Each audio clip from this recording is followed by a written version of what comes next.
అందరికీ వందనాలు. Praise the lord. వాక్యం వింటున్న వారందరికీ, వాక్యం చూస్తున్న వారందరికీ కూడా ప్రభు అయిన యేసుక్రీస్తు వారి శుభనామంలో వందనాలు తెలియజేస్తున్నాను. ప్రియ సహోదరి సహోదరులారా, మనిషి జీవితము తిరుగుతున్న ఒక చక్రం లాంటిది. మునుపు జరిగినదే మరలా జరుగును అని ప్రసంగి గ్రంథములో దేవుడు స్పష్టంగా రాయించారు. అంటే గతంలో జరిగిన సంఘటనలు అవి మంచివైనా చెడ్డవైనా అవి మళ్ళీ రిపీట్ అవుతుంటాయి, కొత్తవేవి రావు. గతంలో మనం బాధలో ఉన్నప్పుడు దేవునికి మొరపెట్టి దేవుని దగ్గర మన హృదయాన్ని కుమ్మరించి, దేవా నన్ను ఆదుకో, నన్ను కాపాడు నాయన, ఇక మీదట నేను నీ బిడ్డగా జీవిస్తా, నీ కొరకు బ్రతుకుతా అని దేవునికి మాటిచ్చామనుకోండి, మన ప్రార్థన దేవుడు విని మనల్ని కనికరించి ఆ బాధ నుంచి విడిపించాడు అనుకోండి, మనం రుణపడి జీవించాలి కదా, కృతజ్ఞత కలిగి జీవించాలి కదా, దేవుని పట్లైనా మనుషుల పట్లైనా. గతంలో మన తిరుగుబాటును బట్టి, బుద్ధిహీనతను బట్టి ఎన్నో బాధలు పడ్డాం, కష్టపడ్డాం, ఎన్నో పోగొట్టుకున్నాం. తప్పు తెలుసుకొని దేవుని దగ్గరికి వచ్చాం, దేవుడు కనికరించాడు, మేలు చేశాడు, అన్ని బాధల నుంచి విడిపించాడు. మనం కృతజ్ఞత కలిగి జీవించాలి. కానీ కొందరు లేదా చాలామంది దేవుడు చేసిన మేలును మర్చిపోయి మళ్ళీ పాత తప్పులే చేస్తుంటారు. అదే బుద్ధిహీనత, అదే గర్వం, అదే వంకరితనం, అవే తప్పుడు నిర్ణయాలు, అవే లోకాశలు, అవే శరీరేచ్ఛలు, అదే విధంగా మళ్ళీ దేవుని బాధ పెట్టడం. అప్పుడేమవుతుందంటే అవే బాధలు మళ్ళీ రిపీట్ అవుతాయి. గతంలో ఏ బాధ అయితే మనల్ని కృంగదీసిందో, మన పతనానికి నాశనానికి దారి తీసిందో, ఆ కష్టాలే, ఆ బాధలే మళ్ళీ రిపీట్ అవుతాయి. కానీ ఏదైనా సెకండ్ టైం రిపీట్ అవుతున్నప్పుడు మరింత తీవ్రంగా రిపీట్ అవుతాయి. తెలుసండి, మొదటిసారి వచ్చిన బాధ కంటే రెండవసారి వచ్చే బాధ ఉంది చూసారా, అది మరింత తీవ్రంగా వస్తుంది. మూడవసారి వచ్చినప్పుడు మరింత రెట్టింపు తీవ్రతతో.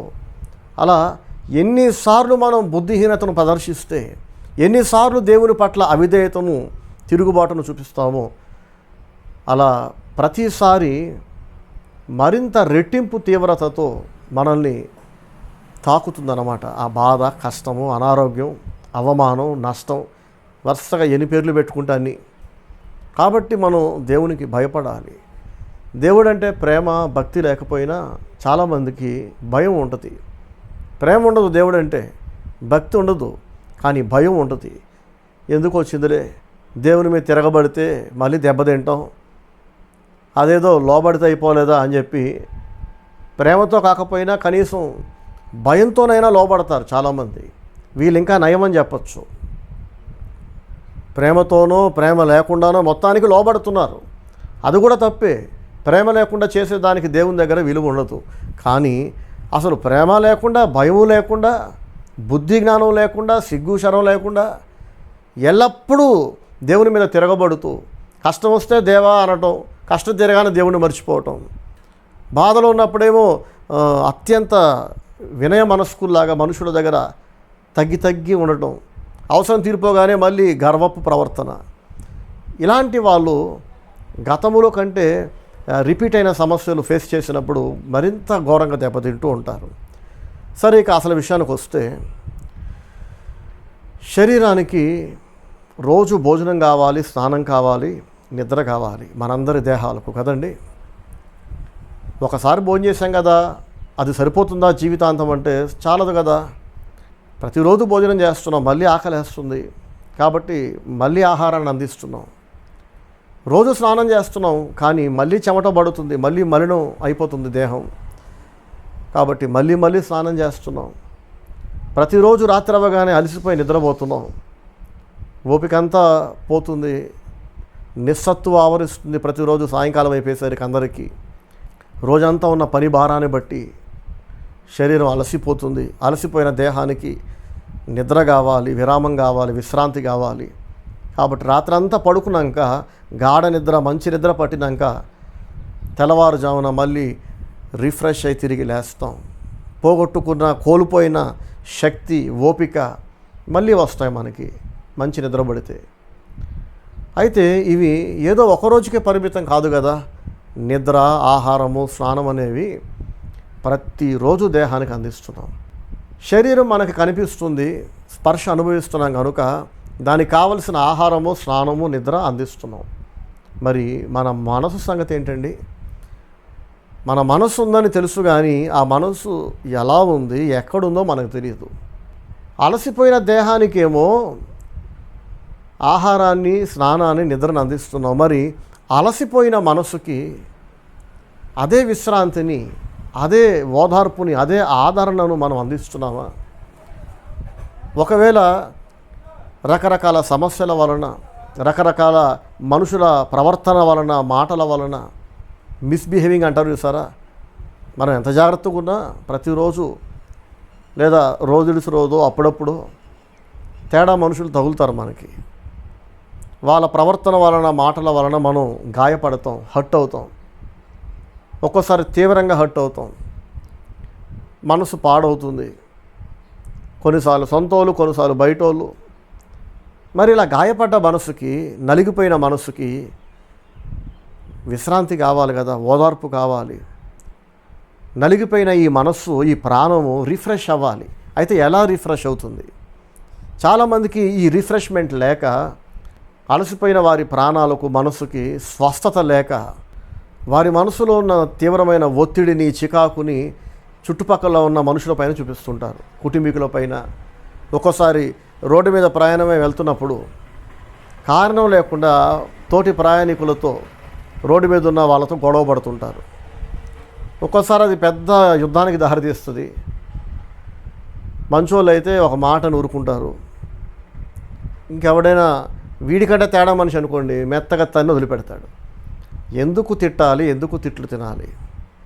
ఎందుకు ఎవడి మీదో మనం అనవసరంగా నోరేసుకుని ఎగిరిపోవాలి, తన్నులు తినాలి? చెప్పండి. దీనికి మూలం ఏంటంటే పాడైపోయిన మనస్సు. మనస్సు పాడైపోయింది, ప్రాణం కురిగిపోయింది, నలిగిపోయింది, అలసిపోయింది.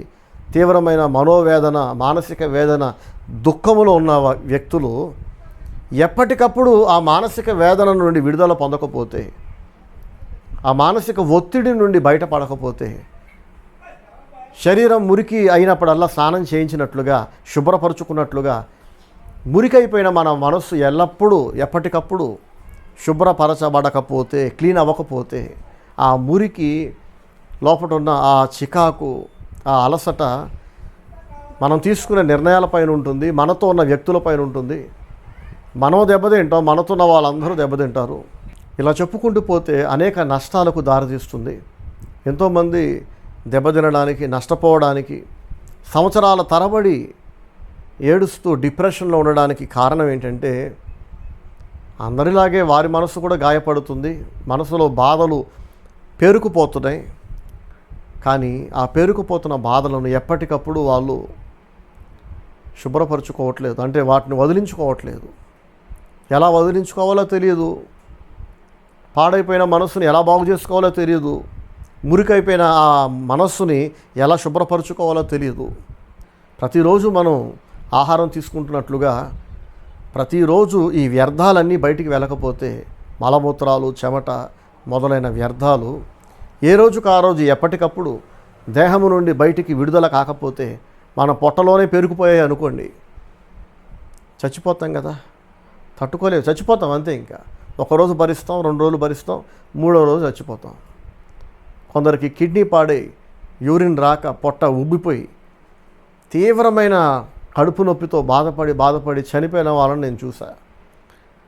కొందరికి సరిగ్గా మోషన్ అవ్వక, మల ప్రేగుల్లో మలం పేరుకుపోయి, కొలోన్ క్యాన్సర్ వచ్చి సంవత్సరాల తరబడి ఫ్రీగా వాళ్ళకి మోషన్ అవ్వక, సంవత్సరాల తరబడి ఆ వ్యర్థ పదార్థాలన్నీ, మలం అంతా కూడా, మలం పేగులు ఎప్పటికప్పుడు బయటికి రాక అక్కడే పేరుకుపోయి కోలోన్ క్యాన్సర్కి దారితీస్తుంది. అలాంటి కోలోన్ క్యాన్సర్తో ఎంతోమంది చచ్చిపోతున్నారు.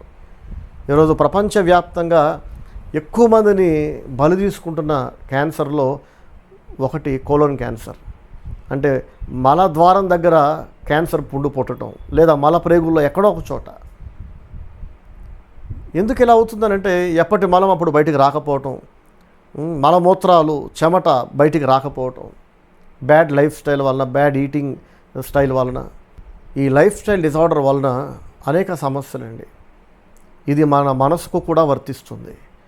ఎప్పటికప్పుడు మన మనసులో చేరుతున్న బాధలను, దుఃఖాలను, వేదనలను, కష్టాలను, బ్యాడ్ మెమరీస్ని ఏ రోజుకు ఆ రోజు ఆ వ్యర్థాలను మనం తొలగించుకోకపోతే, శుభ్రపరుచుకోకపోతే, వాటిని వదిలించుకోకపోతే అవి మనల్ని బలిగొంటాయి, మన జీవితాన్ని నాశనం చేస్తాయి, మన ఆనందాన్ని తినేస్తాయి, మన సంతోషాన్ని, మన మనశ్శాంతిని, మన విలువైన కాలాన్ని దోచుకుంటాయి.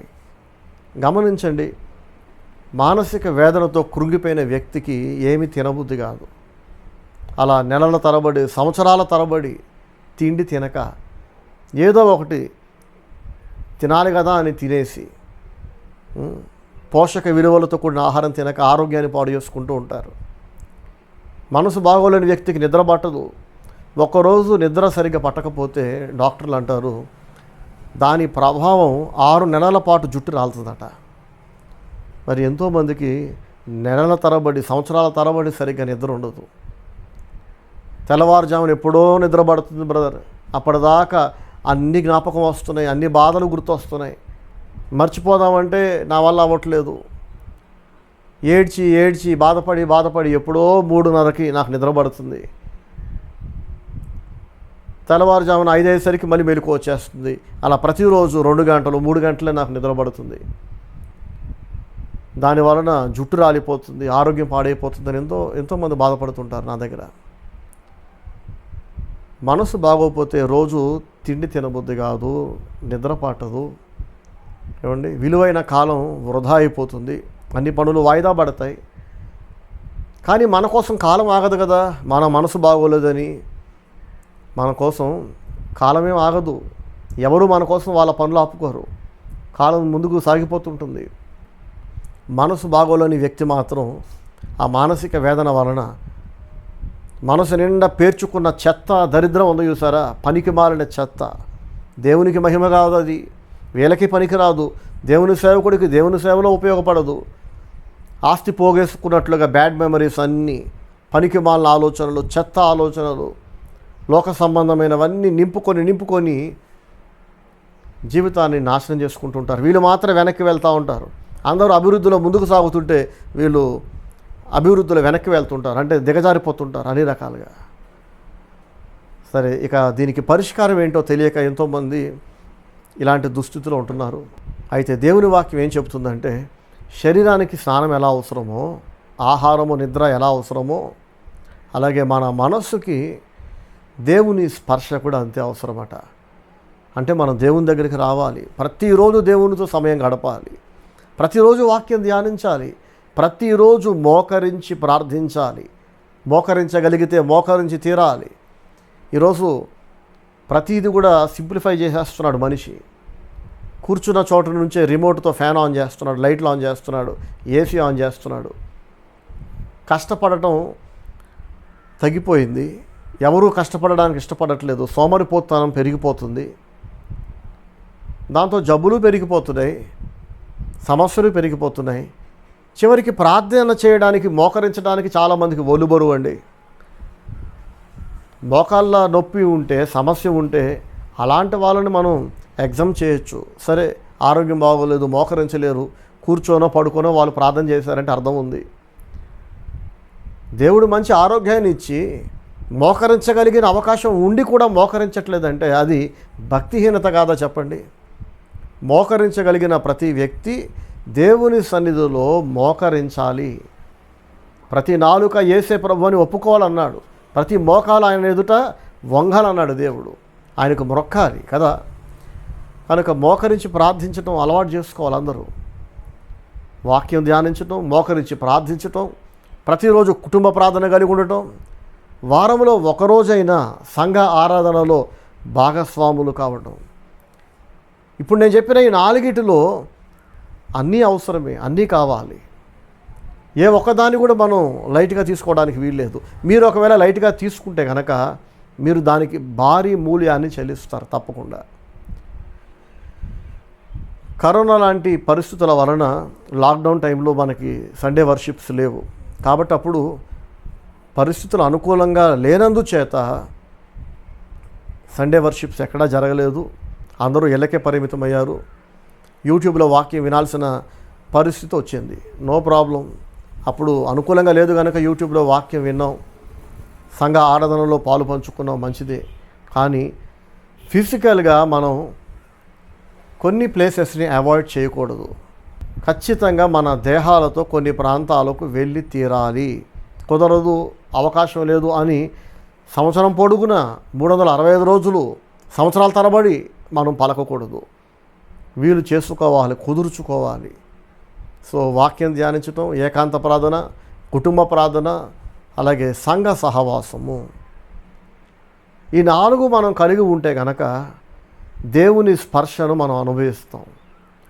దేవుడు మనల్ని ముట్టినప్పుడు, ఆయన సన్నిధిని మనం అనుభవించినప్పుడు, నలిగిపోయిన, కృంగిపోయిన, చచ్చిపోయిన స్థితిలో ఉన్న మన మనస్సు తిరిగి బ్రతుకుతుంది, బాగుపడుతుంది, స్వస్థత పొందుతుంది.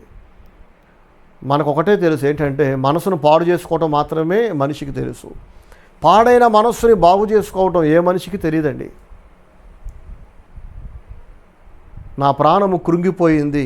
ఎంత కృంగిపోయిందంటే చచ్చినంతగా, మరణమగునంతగా అంటాడు యేసయ్య. చూడండి, మత్తయి సువార్తలో నేను చదివి వినిపిస్తా మీకోసం. బైబిల్ ఉంటే మీరు కూడా తెరిచి చూడండి, లేదా మీ కొరకు నేను చదివేటప్పుడు మీరు కూడా మనసు పెట్టి వినండి. మత్తయి సువార్త 26వ అధ్యాయము 38వ వచనం. అప్పుడు యేసు, మరణమగునంతగా నా ప్రాణము బహుదుఃఖములో మునిగి ఉన్నది, మీరు ఇక్కడ నిలిచి నాతో కూడా మెలకువగా నుండుడని వారితో చెప్పి. చూసారా, మరణమగునంతగా నా ప్రాణము బహుదుఃఖములో మునిగి ఉన్నది అంటాడు యేసయ్య. అలా అన్నాక ఆయన ఏం చేశాడంటే మోకరించి ప్రార్థించాడట. తన శిష్యులను అక్కడే ఉండమని చెప్పి ఆయన మాత్రమే కొంత దూరం వెళ్ళి ఏకాంతంగా మోకాళ్ళపైన దేవునికి ప్రార్థించాడు. మరణమగునంత దుఃఖములో యేసయ్య ఉన్నప్పుడు యేసయ్య ఏం చేశాడో మనం కూడా అదే చేయాలి. సో యేసు ప్రభు చేసిన ప్రార్థన, ఏకాంత ప్రార్థన మనందరికీ కావాలి. ఏకాంత ప్రార్థన చాలామందికి ఉండదు.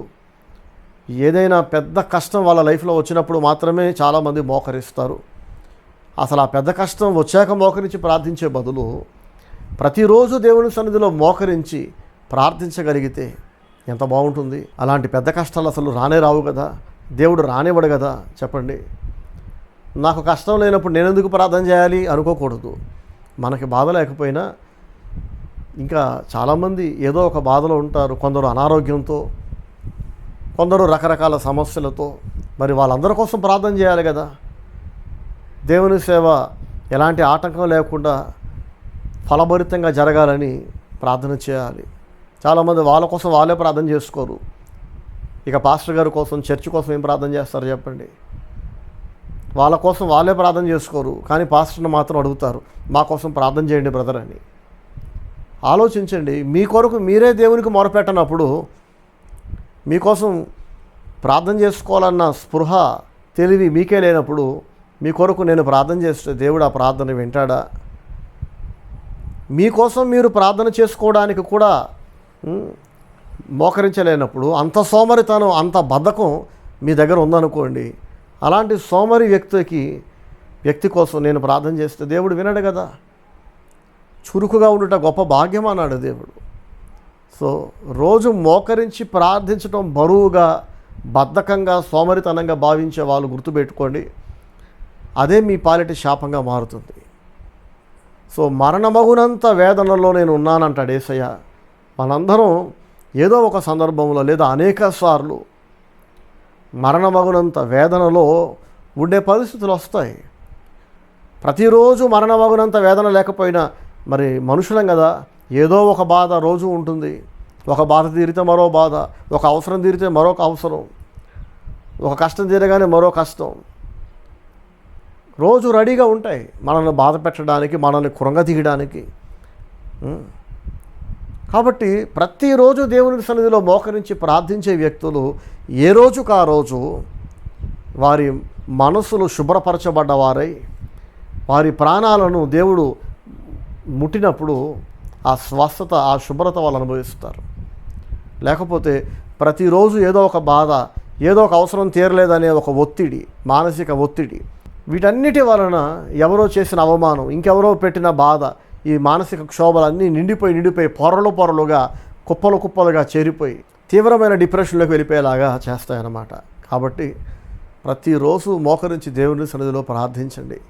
దేవుని దగ్గర, దేవా ఇదిగో ఇంత బాధలో ఉన్నా, నేను నాకు సహాయం చేయి, నన్ను రక్షించు నాయన, నన్ను కాపాడు ప్రభువా అని ప్రార్థన చేయాలి. అయితే ఇదేమంత తేలికైన విషయం కాదు. అందరూ ఇలా ప్రార్థన చేయలేరు. ఎందుకంటే దేవునికి మొరపెట్టాలి అంటే అసలు దేవుడు నా ప్రార్థన వింటాడు, విని నన్ను రక్షిస్తాడు, నాకు నెమ్మదిస్తాడని ముందు మనం నమ్మాలి కదా. ఈ నమ్మకం లేనోళ్ళు, ఈ విశ్వాసం లేనోళ్ళు ప్రార్థన చేయలేరు. దేవుని దగ్గరే నాకు నెమ్మది ఉంది, ఆయన దగ్గరే నాకు విడుదల, రక్షణ ఉంది అని నమ్మిన వాడు ప్రార్థన చేయకుండా ఉంటాడండి. నేను నమ్ముతున్నాను కానీ ప్రార్థన చేయలేకపోతున్నా అని ఎవరన్నా అన్నారంటే మీకు నమ్మకం లేదని అర్థం. నిజంగా నమ్మిన వాడు దేవుని దగ్గర మోకరించి ప్రార్థన చేస్తాడు. బాగా దాహం వేస్తున్నప్పుడు వెంటనే నీళ్లు తాగుతాం కదా. నీరు అందుబాటులో లేకపోతే వెతుక్కుంటాం. మన దగ్గర వాటర్ బాటిల్ లేకపోతే ప్రయాణంలో ఉన్నప్పుడు ఇంకెవరినో బ్రతిమలాడుకుంటాం, రిక్వెస్ట్ చేసుకుంటాం.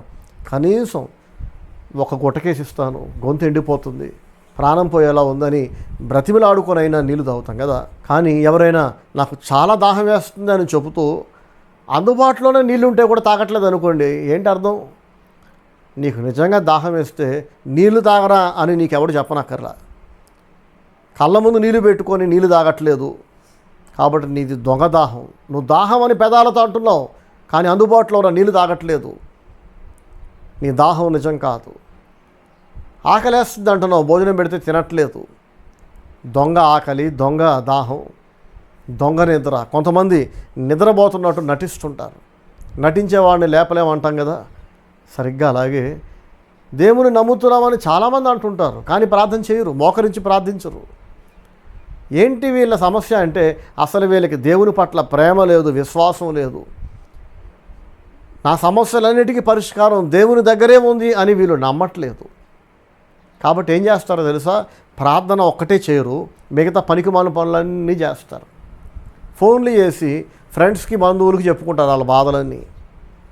కుటుంబ సమస్యలు, వ్యక్తిగత సమస్యలు, ఇతరులతో పంచుకోకూడని సమస్యలు అందరికీ చెప్తారు, అల్లరైపోతారు. తర్వాత ఎవరెవరికైతే వీళ్ళు చెప్తారో, నమ్మి చెప్తారో మా బాధ తీరుతుంది, ఎవరితో అయినా పంచుకుంటే మా బాధ తీరుతుందని ఫ్రెండ్స్కి, బంధువులకి చెప్పుకుంటారు కదా.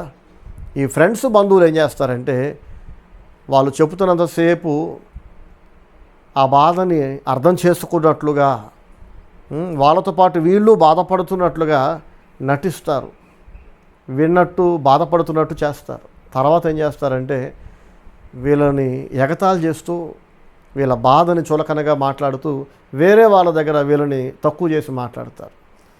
ప్రియ సహోదరి సహోదరులారా, మన బాధ ఇతరులకు హాస్యంలా అనిపిస్తుంది, ఇతరులకు సరదాగా వినోదంలా అనిపిస్తుంది.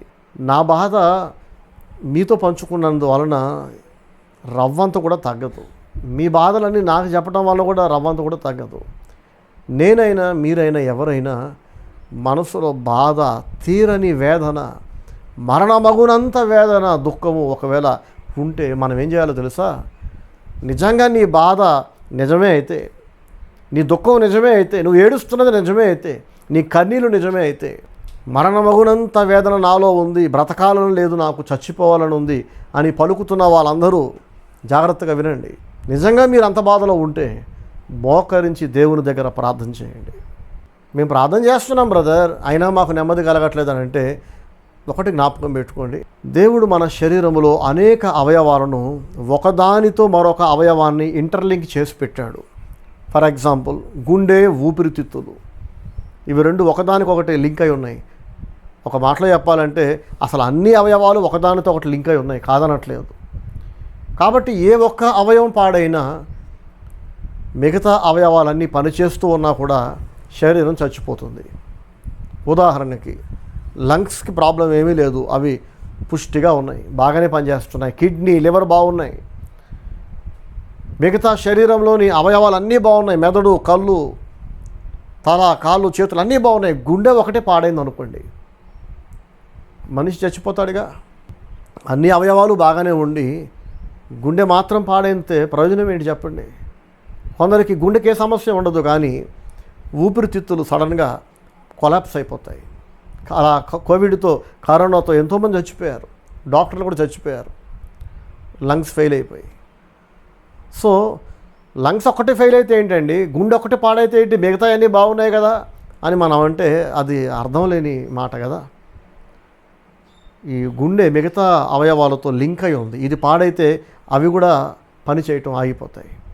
అలాగే ప్రార్థన ఒక్కటి చేస్తే సరిపోదు, మోకరించి ప్రార్థన చేయటం అనేది కూడా దేవుడు మనకు అప్పగించిన బాధ్యతలలో అది కూడా ఒకటి. మిగతావి కొన్ని ఉన్నాయి, ఇంకా ప్రతిరోజు వాక్యం ధ్యానించాలి. ప్రభు మీకు కుటుంబాన్ని ఇస్తే ఆ కుటుంబంతో కలిసి ప్రభువుని ఆరాధించండి. ప్రభువు మీకు ఒక పరిచర్యని ఇస్తే ఆ పరిచర్యతో కలిసి ప్రభువుని ఆరాధించండి. ఈమె నా భార్య, వీళ్ళు నా పిల్లలు, ఇతను నా భర్త, వీళ్ళు నా తల్లిదండ్రులు అని మనం స్పెసిఫిక్గా, యునిక్గా పాయింట్అవుట్ చేసి ఇది నా కుటుంబం, ఇది నా వంశం, ఇది నా ఇంటి పేరు, ఇది నా గోత్రం అని చెప్తాం కదా. అలాగే ఇది నా పరిచర్య, ఈయన నా పాస్టరు అని మీరు ఎవరి గురించి అయితే చెప్తున్నారో ఆ పరిచర్యతో కలిసి గనక మీరు ప్రభువుని ఆరాధించకపోతే, మీరు ఏకాంత ప్రార్థన చేసుకుంటున్నా కూడా, ప్రతిరోజు మీరు వాక్యం ధ్యానించుకుంటున్నా, కుటుంబ ప్రార్థన చేసుకుంటున్నా, ఒక చోట మీరు ఫెయిల్ అవుతున్నారు. ఆ ఫెయిల్యూర్ మిగతా వాటిని డిస్టర్బ్ చేస్తుంది. వినుటకు చెవులు గలవాడు వినుగాక అంటారు చూడండి యేసయ్య. ఎందుకన్నాడు తెలుసా? వినడానికి అందరూ వింటారు, కానీ వినటం అంటే ఏంటండి? జరిగించటం కదా. జరిగించినప్పుడు వినటం దేనికి, అడగటం దేనికి? దేవుని సేవలో చాలామంది బుద్ధిహీనులు నాకు ఎదురవుతుంటారు. వాళ్ళు ఏం చేస్తారు తెలుసా? నా టైం అంతా వేస్ట్ చేస్తారు. ఎలాగా? నన్ను వచ్చి అడుగుతారు, బ్రదర్ మీరేం చేయమంటారండి అంటారు. వాళ్ళ సమస్యో అవసరమో ఏదో, వాళ్ళ సందేహం ఏదో నాకు చెప్పి నా సలహా అడుగుతారు, మీరేం చేయమంటారు బ్రదర్ అని. నా దాకా వచ్చి నన్ను అడిగేటప్పుడు నేను చెప్పేది చేసేలాగైతేనే నన్ను అడగాలి, లేకపోతే నాకంతా టైం వేస్ట్ కదండి. మీరు ఎలాగో వచ్చి నాకు సేవలో ఉపయోగపడరు, మీ ఒళ్ళు కదలదు, మీ వల్ల రవంత ప్రయోజనం ఉండదు. అట్లీస్ట్ నన్ను డిస్టర్బ్ చేయకపోతే అదే పెద్ద ఫేవర్ కదా. ఎవరైనా నన్ను అడిగారు అనుకోండి, 10th అయిపోయింది అంకుల్, ఇప్పుడు నన్ను ఏం చేయమంటారు అని. నీకు నచ్చిన కోర్సు నువ్వు చేసుకున్నా అని చెప్తా. అలా కాదు, మీరు ఏది చెప్తే అదే చేస్తా, ఏ కోర్స్ తీసుకుంటే నాకు ఫ్యూచర్ ఉంటుందో నేను అదే చేస్తా అని పదే పదే అడిగి చెప్పేదాకా నా బుర్ర తిని బ్రతిమిలాడి వేధించి ఆఖరికి నేను చెప్పాను అనుకోండి, పలానా కోర్సులో జాయిన్ అవ్వు బాబు, ప్రస్తుతం దానికి ఫ్యూచర్లో స్కోప్ ఉంటుంది, నీకు జాబ్ ఆపర్చునిటీస్ మంచిగా ఉంటాయి అని అన్నీ చెప్పినాక, అలాగే అంకుల్ అని చెప్పి నేను చెప్పిన దానికి విరుద్ధంగా ఇంకేదో వాడికి నచ్చిన దాంట్లో జాయిన్ అయ్యాడు అనుకోండి, వాడిని ఏమంటారు చెప్పండి? కొందరు తల్లిదండ్రులు అడుగుతారు వచ్చి, బ్రదర్ మా పిల్లల్ని ఏ కాలేజీలో జాయిన్ చేయమంటారు, ఏ గ్రూప్లో జాయిన్ చేయమంటారు? ఎలా అడుగుతారంటే, ఇక నేను ఏది చెప్తే వాళ్ళు అదే చేస్తారా అనే ఫీలింగ్ నాకు కలిగిస్తారు. అది నిజమని నేను నమ్మేసి ఏ గ్రూప్ మంచిదో, ఏ కాలేజ్ మంచిదో, ఎందులో జాయిన్ అయితే వాళ్ళకి భవిష్యత్తులో మంచి ఉద్యోగాలు వస్తాయో నా టైం అంతా వేస్ట్ చేసుకొని నిపుణులైన వాళ్ళతో సంప్రదించి వాళ్ళందరిని అడిగి నేను కూడా కాస్త రీసెర్చ్ చేసి ప్రేమతో బాధ్యతతో చెప్పినాక అది చేయరు వాళ్ళు. ఎలాగో చేయనప్పుడు, మీకు నచ్చినట్టే మీరు బతకాలనుకున్నప్పుడు, ఏమండి మీరు చాలా మేధావులు తెలివైనోళ్ళు అని మీరు భావించినప్పుడు, మా పాస్టర్ గారికి ఏం తెలియదు ఆయన అలాగే చెప్తాడు కానీ మనం ఇలాగే చేద్దామని మీరు నమ్మినప్పుడు, అసలు నాకు ఫోన్ చేయటం ఎందుకు, నా దగ్గరికి రావటం ఎందుకు, నన్ను అడగటం దేనికి, నా బుర్ర తినటం దేనికి? బ్రెయిన్ ఫ్రై తింటారు చూడండి, మెదడు తింటారు కదా ఫ్రై చేసుకొని, అలా చాలామంది నా బుర్ర తింటుంటారు, మెదడు తింటుంటారు. కొందరితో మాట్లాడితే టెన్షన్లు తగ్గిపోతాయి, ఒత్తిడి తగ్గిపోతుంది. ఎందుకంటే వాళ్ళు నాకు మేలు చేసే మాటలు మాట్లాడతారు, నా ఒత్తిడి తగ్గించేలాగా, నా బరువులు కొన్ని మోసేలాగా. ఇంకేం చేద్దాం బ్రదర్ చెప్పండి? నేను చెప్పాను అనుకోండి, ఇంకేం చేయాలో చేస్తారు వాళ్ళు. నా బరువు వాళ్ళు కాస్త షేర్ చేసుకుంటారు, ఒత్తిడి వాళ్ళ మీద చేసుకుంటారు, నాతో పాటు పరిగెడతారు, కష్టపడతారు. నాతో పాటు నష్టపోవడానికి కూడా సిద్ధపడతారు. అలాంటి వాళ్ళ వలన నాకెంతో నెమ్మది కలుగుతుంది. అన్నీ అడిగేసి ఏం చేయమంటారని చెప్పి చెప్పేదాకా ఊరుకోకుండా, లేదు మీరు చెప్పాల్సిందే అని పిచ్చి పట్టినట్లుగా అడిగి పిచ్చి పట్టించేసి ఆఖరణ అలా చేయనప్పుడు దేనికండి రావటం కదా. సో ప్రియ సహోదరులారా, వినుటకు చెవులు గలవాడు వినుడుగాక అన్నాడు యేసయ్య. ఎందుకన్నాడు ఈ మాట అంటే, యేసయ్య చెప్పుకుంటూ వెళ్ళిపోతున్నాడు, అందరూ వింటున్నారు, కానీ వినే వాళ్ళందరూ ఆ మాటల ప్రకారం బ్రతకరు. ఇప్పుడు నేను మీతో మాట్లాడుతున్నా, నా మాటలు మీరు వింటున్నారు, మీరు చూస్తున్నారు, నా సందేశాలను చూస్తున్న వాళ్ళు, వింటున్న వాళ్ళందరూ అవి జరిగించరు. నాకు తెలుసు. ఏకాంత ప్రార్థన కావాలి అని నేను చెప్తున్నాను కదా, బైబిల్ ఉందో కనుక నేను చెప్తున్నా. చాలామంది ఇది వింటారు, చూస్తారు, కానీ ఏకాంత ప్రార్థన చేయరు. రోజు వాక్యం ధ్యానించాలని వింటారు, చాలామంది బైబిల్ ధ్యానించరు. కానీ అందరి ముందు రోజు బైబిల్ చదువుతున్నట్టుగా బాగా నటిస్తారు, నన్ను నమ్మిస్తారు, అందరినీ నమ్మిస్తారు. సంఘ ఆరాధన కావాలి, సహవాసం లేకపోతే మీ బ్రతుకులు ఎక్కడ వేసిన గొంగలి అక్కడే అన్నట్టు ఉంటుంది. సైకిల్ స్టాండ్ వేసి తొక్కితే అది ముందుకు వెళ్ళదు కదండి, ఎంత తొక్కినా అక్కడెక్కడ తిరుగుద్ది కదా. అలాగే ఒక మంచి పరిచర్య, మంచి సహవాసము, సంఘ ఆరాధన, సంఘ క్రమము, ఒక మంచి దైవజనుడి అభిషిక్తుడి నడిపింపు మీకు లేకపోతే మీరు దెబ్బతింటారని నేను చెప్తా. వింటారు కానీ జరిగించరు. అలా ఎంతోమందికి విన్నా కూడా ఏకాంత ప్రార్థన ఉండదు. చాలామంది వింటారు ఏకాంత ప్రార్థన చేయాలని, కానీ వాళ్ళు చేయరు. చాలామంది సందేశం విని తెలుసుకుంటారు బైబిల్ చదవాలని, కానీ వాళ్ళు చదవరు. చాలామంది పాస్టర్ గారి బోధల ద్వారా సంఘ ఆరాధన కావాలని వింటారు, గ్రహిస్తారు, కానీ వాళ్ళు సంఘ ఆరాధనలో పాలు పంచుకోరు. సో నేను చెప్పిన వాటిలో ఏదో ఒకటి చేసి మిగతా వాటిని నెగ్లెక్ట్ చేయటం వలన ఏమవుతుందంటే, జాగ్రత్తగా వినండి, మీ మనసుకి విడుదల ఉండదు. నీరుగారిపోయిన మీ ప్రాణం ఆ నీరుగారిన స్థితిలోనే ఉంటుంది. కుళ్ళిపోయిన ఉల్లిపాయలు ఏం చేసుకుంటాం చెప్పండి? నీరు వచ్చేసి మొత్తం మెత్తగా అయిపోయిన బంగాళదుంప ఉల్లిపాయలు ఏం చేసుకుంటాం? సరిగ్గా అలాగా మీ చేతి నిండా డబ్బు ఉంది కానీ మనసులో నెమ్మది లేదనుకోండి. ఖరీదైన బట్టలు, వస్తువులు మీ ఇంట్లో ఒంటి మీద ఉన్నాయి, కానీ మీకు మనశ్శాంతి లేదు, మరణకరమైన వేదనలో మీరు ఉన్నారు. నాకు ఫోన్ చేసి లేదా నా దగ్గరకు వచ్చి, దేవుడు ఎందుకు మా ప్రార్థన వినట్లేదు, దేవుడు ఇంకెప్పుడు మమ్మల్ని దర్శిస్తాడంటే, దేవుడు మిమ్మల్ని దర్శించకపోవటం కాదు, వినే చెవులు మీకు లేవు. ఏం చేస్తే మీకు నెమ్మది కలుగుతుందో, ఏం చేస్తే మీరు బాగుపడతారో ఆ మాటలు దేవుడు బైబిల్లో రాయించాడు, నాలాంటి దైవజనుల ద్వారా పలికిస్తున్నాడు, మీకు వినిపిస్తున్నాడు, మీకు చెప్పిస్తున్నాడు. మీరు చేయకపోతే దానికి దేవుడు ఎలా బాధ్యుడవుతాడు? పాస్టర్ గారు ఎలా బాధ్యుడవుతారు చెప్పండి? సో మీరు ఎప్పుడైనా దేవుడు నాకు అన్యాయం చేశాడు అనటం కంటే,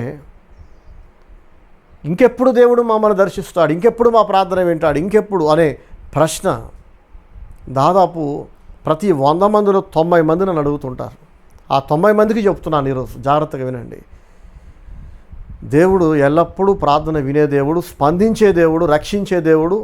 రక్షించడానికి ఆయన త్వరపడే దేవుడు, ఆలస్యం చేసే దేవుడు కాదు. కానీ మీ లైఫ్లో ఎందుకు నెమ్మది లేదు, ఎందుకు వేగంగా అద్భుత కార్యాలు మీరు చూడలేకపోతున్నారంటే, వినగలిగిన చెవులు మీకు లేవు, విని జరిగించే మనసు మీకు లేదు. నిర్లక్ష్యం.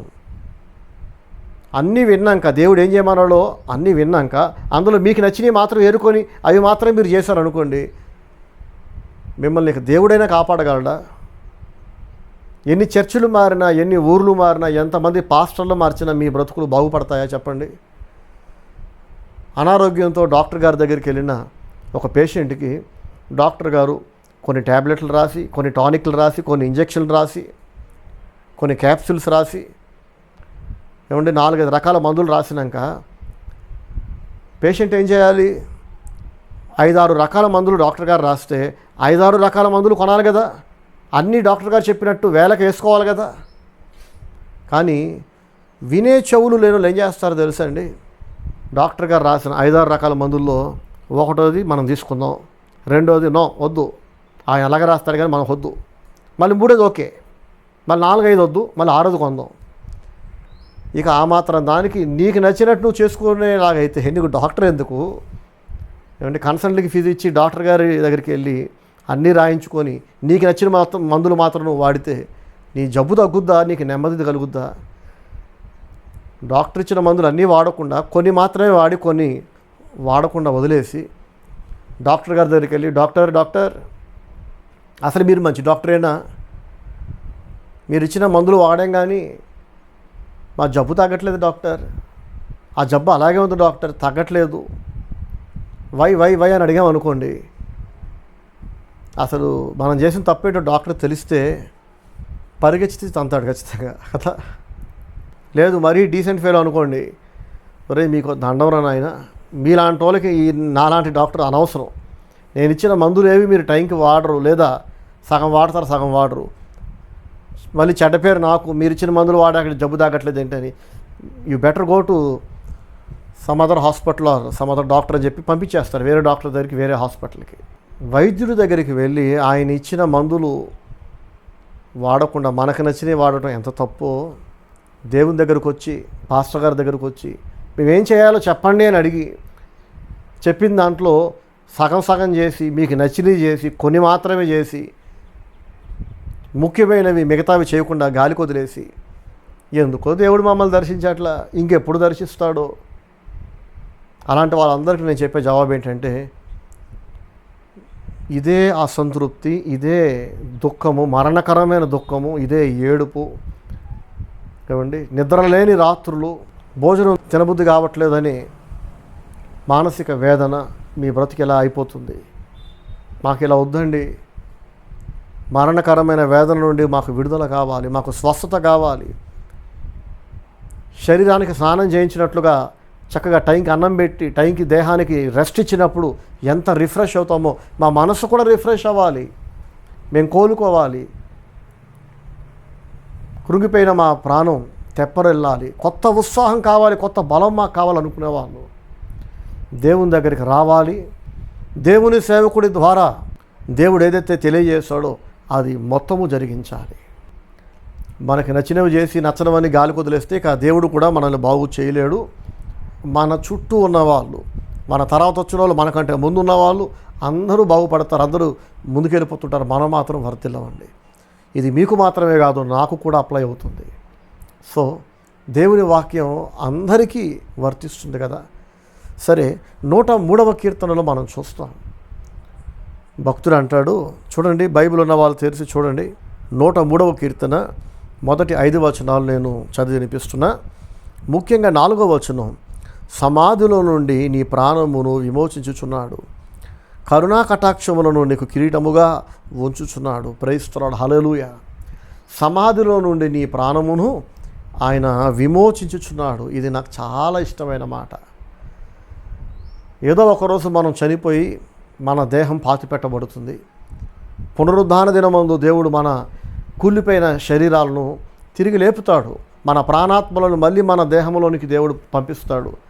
అప్పుడు ప్రాణాత్మ దేహాలతో అందరం తిరిగి లేస్తాం, సమాధులు తెరుచుకుంటాయి. దాన్నే పునరుద్ధానం అంటాం కదా. ఆ పునరుద్ధానం మాత్రమే కాదండి, ఇక్కడ సమాధిలో నుండి నీ ప్రాణమును ఆయన విమోచించుచున్నాడంటే ఒకానొక రోజు జరగబోయే పునరుద్ధానం మాత్రమే కాదు, అనేక సార్లు అనేక పరిస్థితులను బట్టి, మానసిక వేదనలను బట్టి, అవసరాలను బట్టి, తీరని అవసరాలు, మానసిక ఒత్తిళ్లు కావచ్చు, ఎవరో చేసిన అవమానం కావచ్చు, కారణం ఏదైతేనేంటి, అందరూ రకరకాల కారణాలను బట్టి కృంగిపోయి యేసుప్రభు అన్నట్లుగా మరణమగునంతగా నా ప్రాణము దుఃఖములో మునిగి ఉన్నదంటాడు యేసయ్య కదా. దీన్నే మరొక మాటలో చెప్పాలంటే మనం చచ్చిన స్థితిలో ఉన్నామనుకోండి, ఏమి తినబుద్ధి కాదు, ఏ పని చేయబుద్ధి కాదు, ఎవరితో మాట్లాడబుద్ధి కాదు, నిద్ర పట్టదు, ఎవరింటికి వెళ్ళబుద్ధి కాదు, ఒంటరిగా చీకట్లో ఏడుస్తూ సంవత్సరం అంతా అలాగే గడపాలనే స్థితి. దీన్నే డిప్రెషన్ అంటారు, డిప్రెస్డ్ స్టేట్. దేవుని బిడ్డలు ఇలాంటి స్థితిలో ఉంటారా అసలు? దేవుని కలిగిన వాళ్ళు ఎవరి జీవితాల్లో దేవుడు ఉంటాడో, ఎవరు రోజు దేవునితో ముచ్చటిస్తుంటారో, ఏమంటే దేవునితో మాట్లాడుతుంటారో, దేవుని వాక్యాన్ని ధ్యానిస్తుంటారో, మోకరించి ప్రార్థిస్తుంటారో, ఎవరికి మంచి పరిచర్యతో మంచి సహవాసంతో, మంచి దైవజనుడితో ఒక అనుబంధం ఉంటుందో వాళ్ళకి ఈ దుస్థితి ఉండదండి. సమాధిలోకి వెళ్ళిపోతున్న స్థితి, చచ్చిపోయాక పాతి పెట్టబడటం కాదు, బ్రతికుండగానే చచ్చిన స్థితి, రోజు చస్తూ బ్రతకటం. అయితే అలాంటి వాళ్ళందరికీ ఒక శుభవార్త ఏంటంటే, సమాధిలో నుండి నీ ప్రాణమును ఆయన విమోచించుచున్నాడు అని దేవుని వాక్యం సెలవిస్తుంది. ప్రైజ్ ది లార్డ్, హల్లెలూయా. ప్రియ సహోదరి సహోదరులారా, బాధకి ఉపశమనం స్నేహితుల దగ్గర, బంధువుల దగ్గర లేదు. కొత్త సినిమా వచ్చింది, ఆ సినిమా చూస్తూ, కామెడీ సినిమా నవ్వుకుంటూ కూర్చుంటే, ఒక కామెడీ షో చూస్తూ నవ్వుకుంటూ కూర్చుంటే అరగంట, గంట, 2 గంటలు అందులో లీనమైపోయి బాధను మర్చిపోతాం. కానీ అది బాధ నుండి మనకి రిలీఫ్ ఇవ్వదు. ఆ 1 అవర్ నవ్వటం సమస్యకు పరిష్కారం కాదు. సమస్య నుంచి బయటపడటం, సమస్యలు పరిష్కారం అవటమే కదా మనకు కావాలి కదా. ఆ పరిష్కారం, ఆ విమోచన, ఆ రక్షణ దేవుని దగ్గర ఉంది. కాబట్టి అందరూ దేవుని దగ్గరికి రావాలి, దేవుణ్ణి ప్రేమించాలి, దేవునికి భయపడాలి, ఆయన చెప్పింది వినాలి, తలకెక్కించుకోవాలి, బుర్రకెక్కించుకోవాలి, త్రికరణ శుద్ధిగా ఆయన చెప్పింది చేయాలి. 1 చేసి 3 వదిలేయటం కాదు, లేదా 3 చేసి 1 వదిలేయటం కాదు. మీలో చాలామంది 3 చేస్తారు, 1 వదిలేస్తారు. మీరు అనుకుంటారు మేము 3 చేస్తున్నాం, 1 కదా చేయిందని. ఆ 1 మిమ్మల్ని నాశనం చేస్తుంది. ఒక కొండ నిండా నీళ్ళు నింపినాక చిన్న బొక్క పడింది అనుకోండి కింద, ఆ చిన్న బొక్క చాలదా? ఆ చిన్న రంధ్రం చాలదా? ఆ నీటి కుండలో నీరంతా కారిపోవడానికి? మీ ఆనందం, మీ ఆదాయం, మీ ఆర్థిక వనరులు, అద్భుతమైన మీ రిలేషన్షిప్స్, మీ బంధాలు డ్రైన్ అయిపోవడానికి, నాశనం అయిపోవడానికి, మీరు ఖాళీ అయిపోవడానికి, మీరు ఎంత నింపినా ఎప్పుడు ఖాళీ కుండగా మీ బ్రతుకుండడానికి కారణం ఆ చిన్న రంధ్రం. ఒక నిర్లక్ష్యం, ఏం కాదులే, పాస్టర్ గారు అలాగే చెప్తారులే, మనకు తెలిసినంత ఆయనకేం తెలుసు. ఆదాము దేవుడు వద్దన్న పండు తిన్నాడు. ఆ పండు ఎందుకు తినాల్సి వచ్చిందో అతను 100 కారణాలు చెప్పినా, అద్భుతమైన వర్ణన, నేను ఎందుకు తిన్నానంటే అని లాజికల్గా వినడానికి, ఆలోచించడానికి ఓకే, అయితే నువ్వు చెప్పిన రీజన్ బాగానే ఉందిగా, అందుకే తిన్నావా, అయితే ఓకే అని దేవుడు అనలే. నువ్వు తినద్దు అంటే తినకూడదు అంతే, నువ్వు చేయాలంటే చేయాలంతే, నేను ఎందుకు చేయట్లేదంటే అని సొల్లు కారణాలు చెప్పకూడదు. వాటిని సొల్లు కారణాలు అంటారు. నిరుపయోగమైన యూజ్లెస్ రీజన్స్, మనకే పనికిరావు.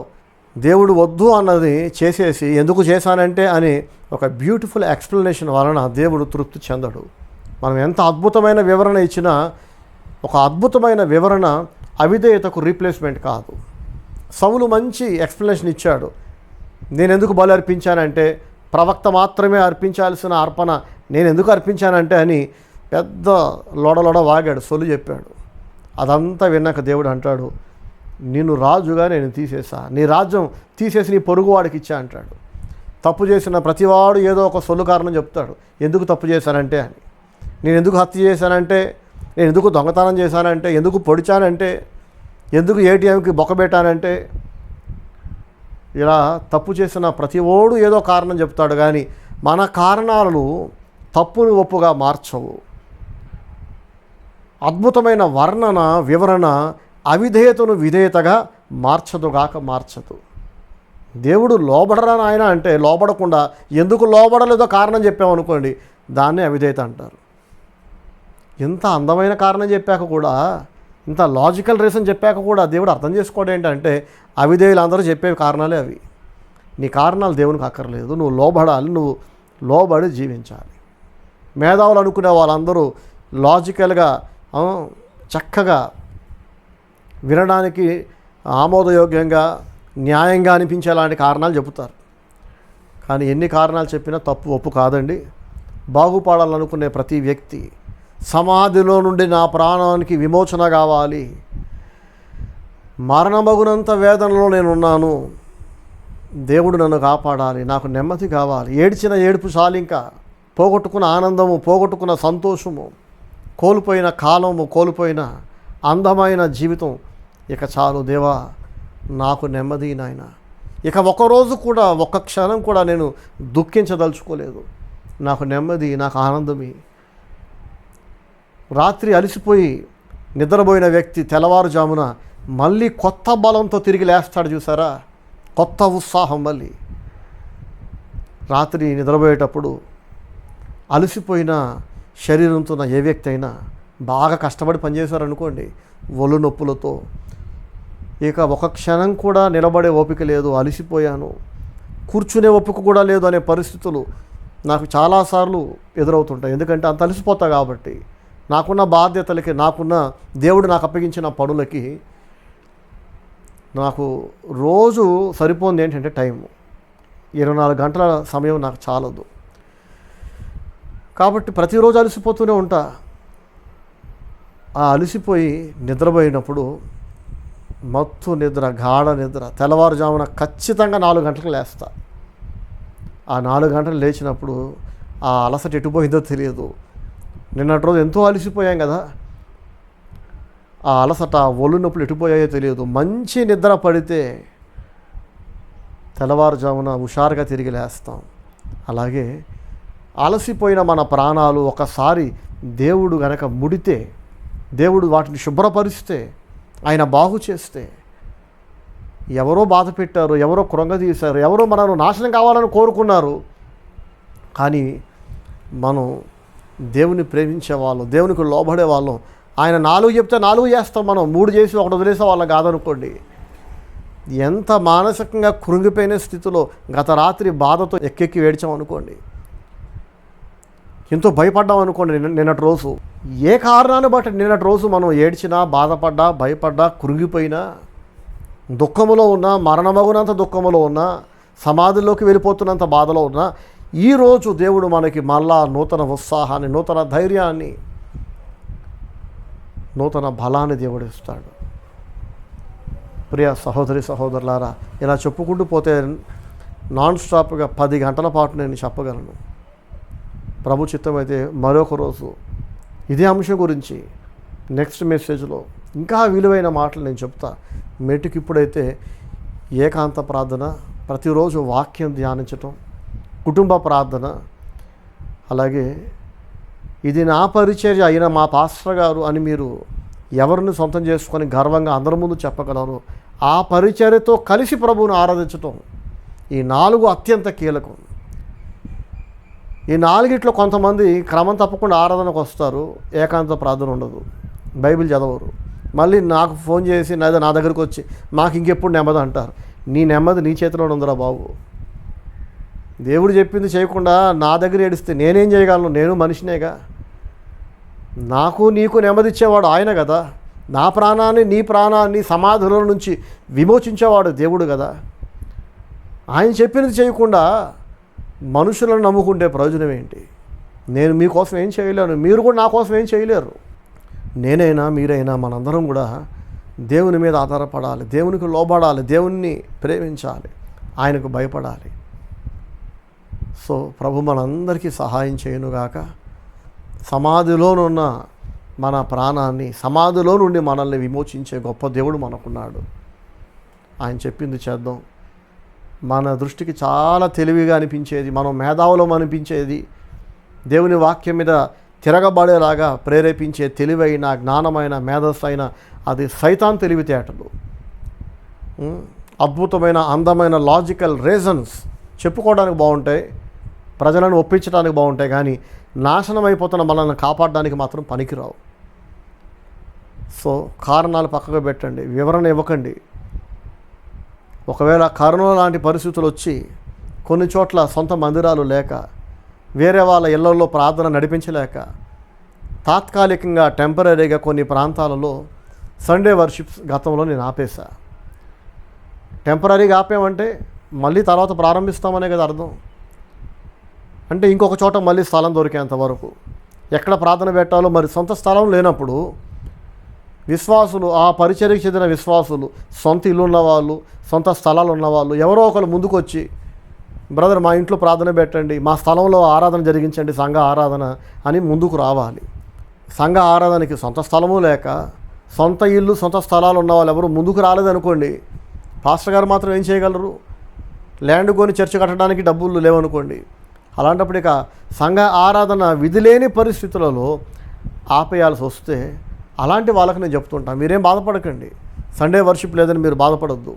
యూట్యూబ్లో మీ కొరకు, మీలాంటి వాళ్ళ కోసమే ఏ ప్రాంతాల్లో అయితే మన సంఘం ఆరాధన లేదో, విశ్వాసులు ఉన్నారు పలానా ఊరిలో కానీ అక్కడ మన బ్రాంచ్ చర్చ్ లేదు, అక్కడ నుంచి వాళ్ళు చర్చికి రావాలంటే చర్చ్ చాలా దూరం, వేరే ఊరు రావాలంటే, లేదా మీ ఊర్లో జరుగుతున్న ఆరాధన సొంత స్థలం లేక టెంపరీగా ఆపాల్సి వచ్చింది, తొందరలో ప్రారంభిస్తాం. అలాంటి వాళ్ళందరూ కూడా యూట్యూబ్లో ఉన్న నేను పెడుతున్న సందేశాలు చూడండి, పాటలు నేర్చుకోండి. అపోస్తలుడైన పౌలు రోమా చెరసాలలో ఉన్నప్పుడు చెరసాలలో నుంచే కొరింథీ సంఘానికి, ఎఫెసీ సంఘానికి, ఫిలిప్పీ సంఘానికి, కొలసీ సంఘానికి, రోమా సంఘానికి, ఇలా అనేక సంఘాలకు ఉత్తరాలు రాశాడు. ఆయన బయట ఉన్నప్పుడు నేరుగా వెళ్ళి వాక్యం చెప్పాడు. నేరుగా రాలేని పరిస్థితిలో ఒక చోటకే పరిమితం అయిపోయినప్పుడు, ఒక చోట బంధించబడ్డప్పుడు అప్పుడు ఉత్తరాలు రాశాడు. ఆ రోజు పౌలు కొంతమంది కొరకు, కొన్ని సంఘాల కొరకు రాసిన ఆ పత్రికలు నేటికి మనకు ఉపయోగపడుతున్నాయి. చూసారా, మన దాకా వచ్చినాయి ఆ పత్రికలు. మనం కూడా బలపడుతున్నాం, మనం కూడా ఆత్మీయంగా ఎదుగుతున్నాం, బలపడుతున్నాం. సో ఆ రోజున టెక్నాలజీని పౌలు భక్తుడు వాడుకొని పత్రికలు రాశాడు. పౌలు భక్తుడి కాలంలో పత్రికలు రాయటమే అప్పటికి లేటెస్ట్ టెక్నాలజీ. ఆ టెక్నాలజీని పౌలు భక్తుడు దేవుని సేవ కొరకు వాడుకున్నాడు, సంఘాలను బలపరచడానికి వాడుకున్నాడు. మరి ఈరోజు మనకున్న టెక్నాలజీ ఏంటంటే social media, Facebook, YouTube, WhatsApp కదా. వీటిని వాడుకొని నేను మన సంఘాలకు దూరంగా ఉండి సంఘ ఆరాధనకు రాలేని స్థితిలో ఉన్న వాళ్ళ కోసం యూట్యూబ్ ద్వారా, ఫేస్బుక్ ద్వారా వాక్యాలు అందిస్తున్నాను. సో దూరంగా ఉండి రాలేని స్థితిలో ఉన్న వారి కోసం ఇవి ముఖ్యంగా. రాగలిగిన వాళ్ళందరూ సండే వర్షిప్స్కి ఖచ్చితంగా రావడానికి ప్రయత్నం చేయండి. చర్చిలో మీతో విభేదించే వాళ్ళు, మీతో మనస్సు కలవని వాళ్ళు ఎవరో ఒకరు ఉంటారు, ఒకరు కాదు 10 మంది ఉంటారు. మీరు వచ్చి వాళ్ళతో రాసుకు పూసుకొని రుద్దుకొని అనవసరమైన స్నేహాలు పెంచుకుంటేనే మనస్పర్ధలు వస్తాయి. ఎవరికి వాళ్ళు సైలెంట్గా వచ్చిన పని చూసుకొని వెళ్ళిపోతే ఎప్పుడు కూడా మనస్పర్ధలు రావు. గతంలో ఏ ఊర్లో అయినా, మన పరిచర్యలో ఏ బ్రాంచ్ చర్చ్లో అయినా 2 కుటుంబాల మధ్య లేదా కొంతమంది వ్యక్తుల మధ్య సమస్యలు వచ్చాయంటే వాళ్ళు నా మాట వినకుండా అనవసరమైన సాన్నిహిత్యాన్ని పెంచుకొని, క్లోజ్నెస్ పెంచుకొని, ఫ్రెండ్షిప్స్ పెంచుకొని, ఒకరింటికి ఒకరు వెళ్ళి ఒకరి ఫోన్తో ఒకరు మాట్లాడుకొని చాటింగ్ చేసుకొని పనికి మాల పనులన్నీ చేశారు. విశ్వాసులు క్లోజ్గా ఉంటే తప్పేంటండి అంటారు కొంతమంది. క్లోజ్గా ఉండి ఆ క్లోజ్నెస్ వలన సంఘానికి, దేవునికి మంచి చేస్తే పర్వాలా, ఆ క్లోజ్నెస్ వలన కొంతకాలం తర్వాత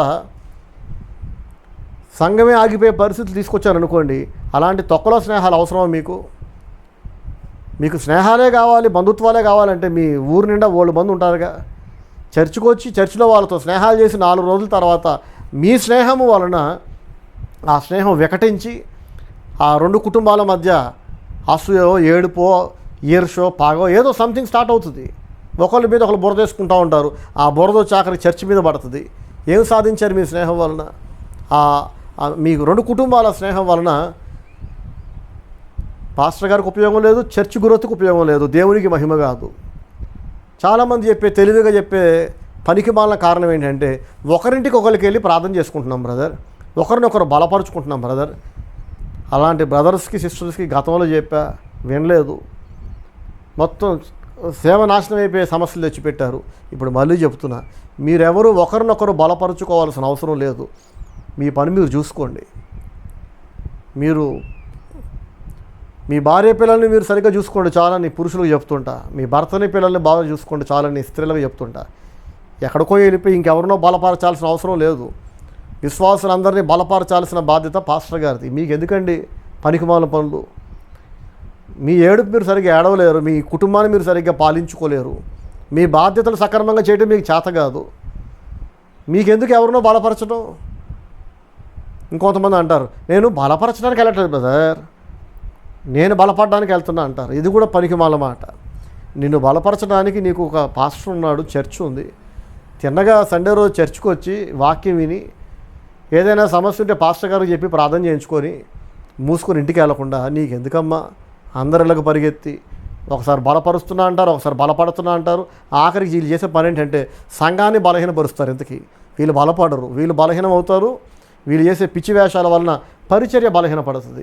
ఎన్నో ఏళ్లుగా ప్రార్థనతో, ఉపదేశాలతో, ఉపవాసాలతో రాత్రింబవలు ప్రయాసపడి ఒక దైవజనుడు కట్టిన ఒక గొప్ప పరిచర్య బలహీన పడడానికి ఈ మహానుభావులు కారణమవుతుంటారు. అలాంటి వాళ్ళందరికీ దండాలండి. బలపడడానికి అని కానీ బలపరచడానికని కానీ నాకు తెలియకుండా ఈ వ్యక్తిగత స్నేహాలు ఇలాంటివి పాటించే వాళ్ళు నేను సాగనంపేస్తున్నా. ఇంకే చర్చికైనా వెళ్ళండి మీరు, మీ వలన మాకు ఎలాంటి ఉపయోగం లేదు, దేవునికి ఎలాంటి మహిమ లేదు, సెండ్ ఆఫ్ ఇచ్చేస్తున్నా. తిట్టడం కూడా దాంట్లో అలాంటి వాళ్ళని. సో ప్రియ సహోదరి సహోదరులారా, రాగలిగిన వాళ్ళు ఖచ్చితంగా మీ సంఘాలకు ఫిజికల్గా మీరు అటెండ్ అయి తీరాలి. ఇది కూడా నన్ను ఉద్ధరించడానికి కాదు, ఎవరో రానందుకు సంఘ ఆరాధన ఆగదు కదా. సంఘంలో ఎవరు పట్టించుకోరు, ఎవరు వస్తున్నారు ఎవరు రావట్లేదని. ఎవరికాళ్ళు వస్తారు, ప్రభువుని ఆరాధిస్తారు, బలపడతారు, వెళ్ళిపోతారు. సమాధిలోకి వెళ్ళిపోతున్నాను, నేను మరణమగునంత వేదనలో ఉన్నాను అని బాధపడే వాళ్ళకి చెప్తున్నా. మీరు బైబిల్ చదవకపోతే చదవండి, ప్రార్థన చేయకపోతే చేయండి, ఏకాంత ప్రార్థన. కుటుంబ ప్రార్థన చేయకపోతే చేసుకోండి. సంఘ ఆరాధన మీకు లేకపోతే సంఘ ఆరాధనలో పాలు పొందండి ఖచ్చితంగా. లేదండి మేము దేవుడు చెప్పింది చేయమండి, వినే చెవులు మాకు లేవండి అంటారా, even God can't save you. దేవుడు కూడా మిమ్మల్ని కాపాడలేడు. సో ప్రభు మనందరికీ సహాయం చేయనుగాక, ప్రభు మనందరినీ ఆశీర్వదించునుగాక. ఆమేన్. Praise the Lord. God bless you. ఆమేన్. నెమ్మది లేకుండా విస్తారమైన